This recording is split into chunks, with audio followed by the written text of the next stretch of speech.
Bom pessoal, vamos começar aqui mais um vídeo aula referente ao nosso manual da consolidada, tá?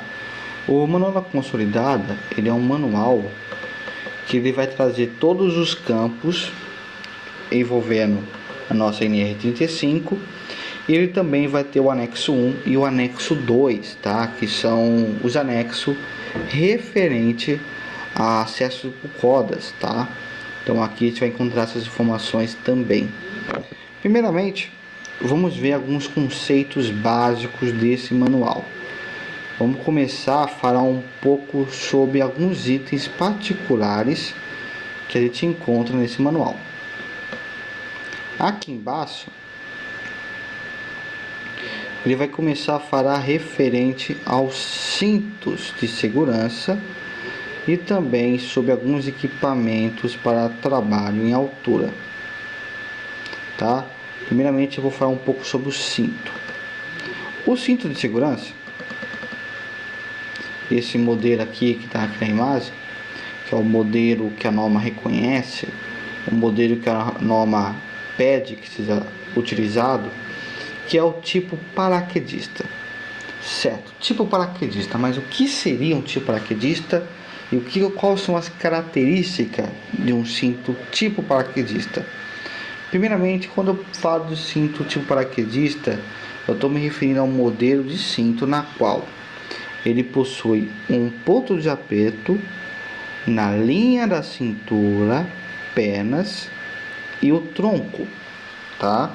Ele precisa ter esses 3 pontos de ficção, esses 3 pontos de aperto, tá? Então, um cinto tipo paraquedista ou cinturão, como a norma fala, ele tem que ter essas características mínimas, tá? Tem muitos cintos aí fora, muitos cintos que não tem a linha da cintura, tá? Ele tem a linha do peito, ele tem a linha das pernas, mas não possui a linha da cintura. Esse tipo de cinto em si não é muito recomendado, tá?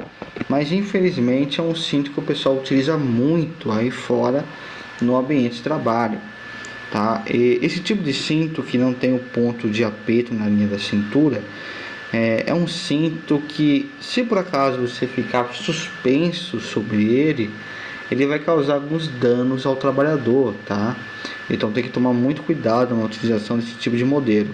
O mais apropriado, melhor, tá? Aquele tipo paraquedista mesmo, é esse modelo que vocês estão vendo na imagem, tá?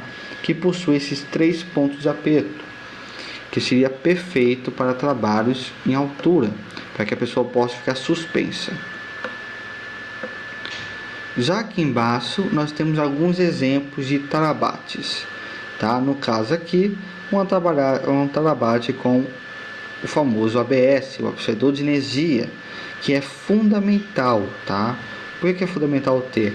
Porque quando você estiver utilizando um tarabate igual esse modelo Y, com ABS, ele vai reduzir, ele vai absorver o impacto de energia que você sofreria no cinto.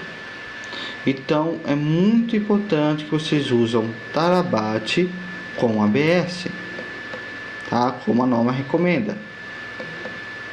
Lá embaixo nós temos mais outras informações específicas. Vou mostrar aqui para vocês. Eu estou só focando apenas nos principais campos dentro desse manual, tá?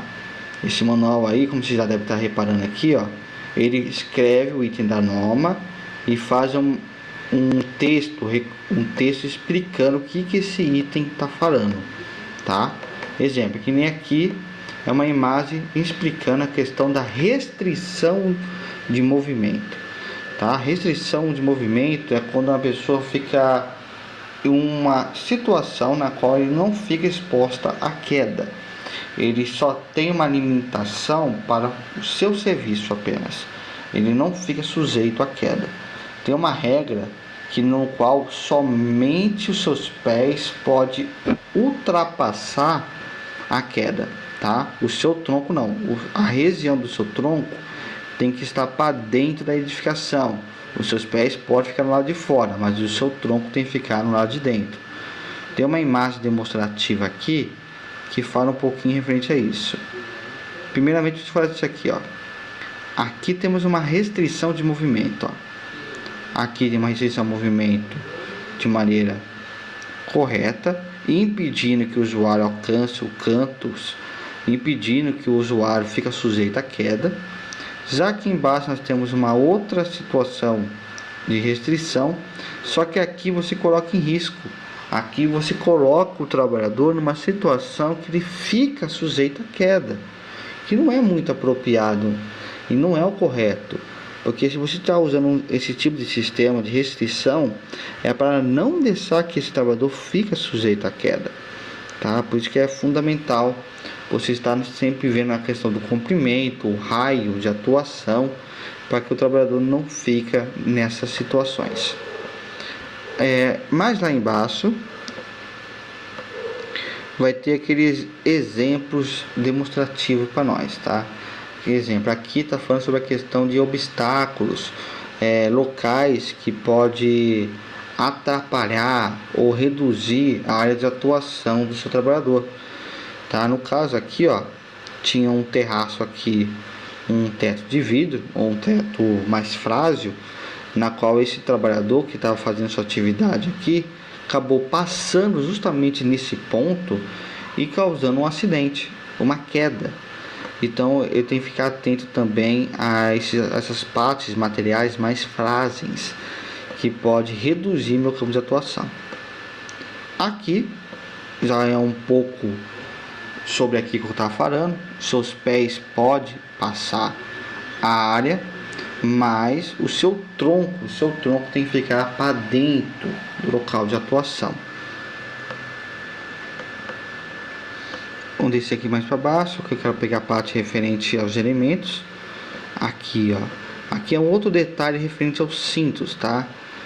Aqui são todos os pontos de engate, os pontos de ancoragem que o seu cinto pode ter, desde a parte dorsal, referente às costas, peitoral, a parte da frente, o abdominal, que é muito utilizado para quem trabalha em cima de poste, para o cara prende em volta do poste e fica totalmente pendurado, sobre os ombros, que é um método muito bom que o pessoal utiliza para poder descer pessoas dentro do espaço confinado.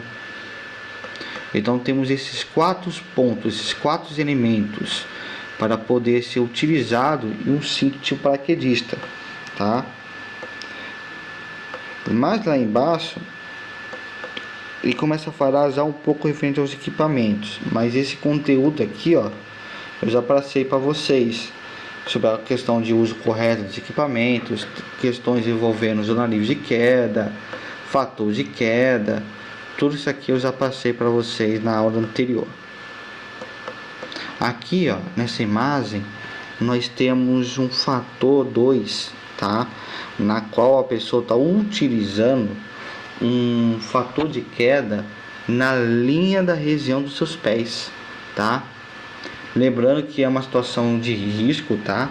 Não somente essa questão dele estar subindo em cima de um teto de vidro, mas levando também em consideração que ele está no fator 2, que, como vocês sabem muito bem, se ele vier a cair, ele vai sofrer um impacto muito grande na região do seu cinto. Aqui é um pouco referente a cabo de aço, tá? Lembrando que eu tenho que usar trava-quedas apropriado para isso, tá? Não é trava de queda de corda que eu vou usar no cabo de aço, não, são trava-quedas apropriados para cabo de aço.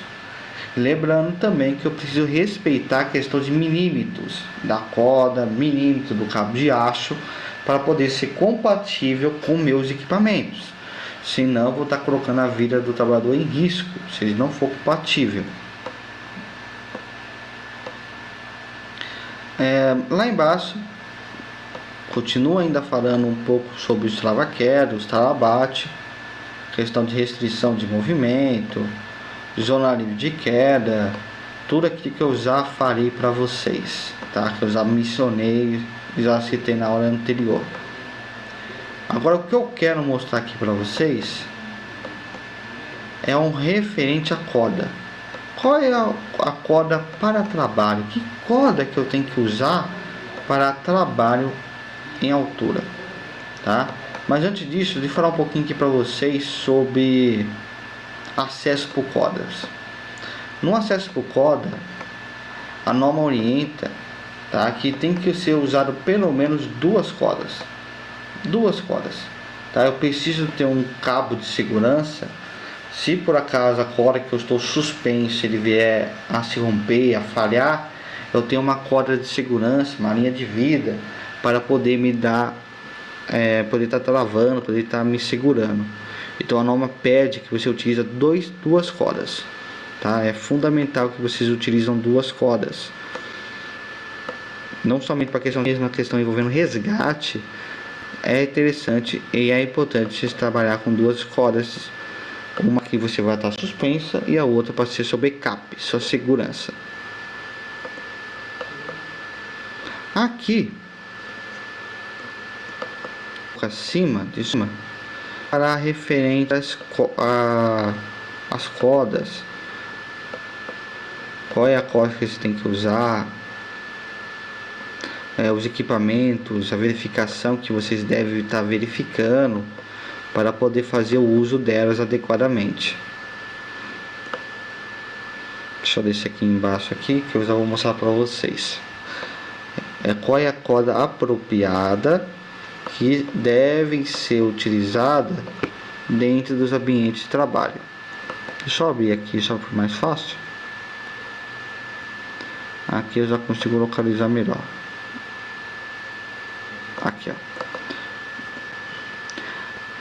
Nessa parte da norma, ela explica para vocês a corda que vocês têm que usar para trabalho. E a corda que vocês têm que usar para trabalho em altura ou trabalho em modo geral é uma corda que tem que ser de capa única, com alma, tá? Tem que possuir alma, que são fios de corda dentro da capa, e uma fita de identificação. Como assim fita de identificação? É uma fita que vocês vão ver dentro da corda que mostra para vocês o CNPJ, a fabricante, até mesmo em alguns modelos a NBR e a norma que essa corda foi certificada. Então vocês conseguem ver isso através da fita de identificação da corda. Então, ó, a corda é fundamental, ela tem uma capa única, alma, fios contínuos e uma fita de identificação dentro dessa corda, para poder ser uma corda certificada, uma corda que pode ser utilizado para ser utilizado em ambiente de trabalho. E aqui embaixo nós temos uma tabelinha falando para vocês sobre o material que essa corda pode ser feito e para onde que essa corda pode ser utilizável. Exemplo, se essa corda tem uma resistência a quanto de peso, essa corda ela é uma corda que pode ser utilizada na água, sob as águas. Então tudo isso você encontra dentro dessa tabelinha aqui, tá? Uma tabelinha pequena, ela explica sobre cada matéria-prima de uma corda e as suas particularidades, tá? Se ela é uma corda boa, com uma boa resistência, se é uma corda com elasticidade, se ela estica muito, ou se é uma corda que flutua ou afunda na água. Tudo isso você vê aqui nessa tabela. Então é bom, é interessante você tirar uma cópia dessa tabelinha. Se por acaso vocês for fazer compra de materiais para resgate ou materiais para trabalho, para saber qual é a corda mais apropriada para a atividade que vocês vão estar desempenhando dentro da empresa, tá? Por isso que é fundamental vocês virem aqui nessa tabelinha. Já aqui embaixo nós temos outras situações envolvendo a questão de ancoragem, tá? No caso aqui, vou explicar para vocês, ó.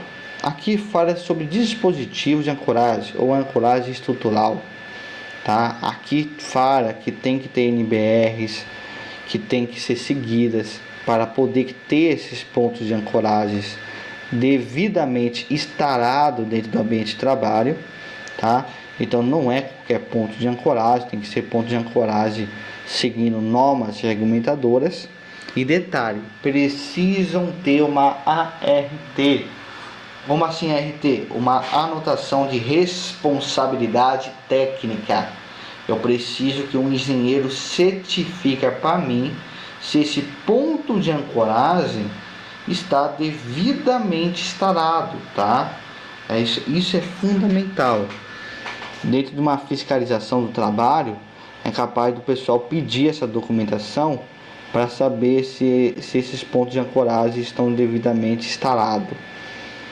Então é muito importante que você tenha essa documentação pelo menos guardada, tá?